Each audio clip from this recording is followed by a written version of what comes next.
Herzlich willkommen auf dem YouTube-Kanal von eBakery, die Agentur für Onlinehändler. In diesem Video stellen wir euch die Zusammenführung der Messenger von Facebook und Instagram vor und welche Features das mit sich bringt. Wenn euch das Video gefällt, dann gebt uns einen Daumen nach oben und abonniert den Kanal. Instagram rollt dieses Jahr ein neues Feature nach dem anderen aus. Im Moment ändert sich eine Menge auf der Plattform. Nicht nur der Schritt von der Foto- zu einer Video-App, sondern auch viele neue Funktionen und Features. Dazu gehört auch eine neue Messenger-Funktion. In der offiziellen Nachricht, die Instagram zu dieser neuen Funktion veröffentlicht hat, sagen sie, die Welt des Messagings hat sich weiterentwickelt und verändert, seit wir Funktionen für den Direktchat auf Instagram erstmals eingeführt haben. Mit ihren neuen Verbesserungen möchten sie Usern mehr Möglichkeiten geben. So sollen Videocalls und längere Sprachnachrichten einfacher werden. Da Facebook schon einen eigenen Messenger mit vielen Funktionen besitzt, haben Instagram und Facebook eine Entscheidung getroffen. Der Facebook Messenger wird mit Instagram verbunden.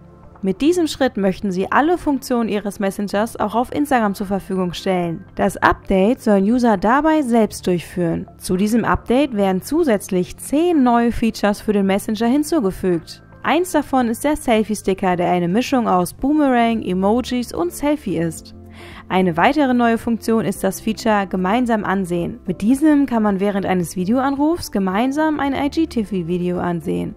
Auch die WhatsApp-Funktion, mit der man Nachrichten aus Chats nach einer gewissen Zeit automatisch löschen kann, soll mit im neuen Messenger enthalten sein. Falls man den Facebook Messenger bisher nicht nutzt, soll man ihn zusätzlich nicht herunterladen müssen. Aber wer den Facebook Messenger schon nutzt, kann nach dem Update auch User auf Instagram kontaktieren.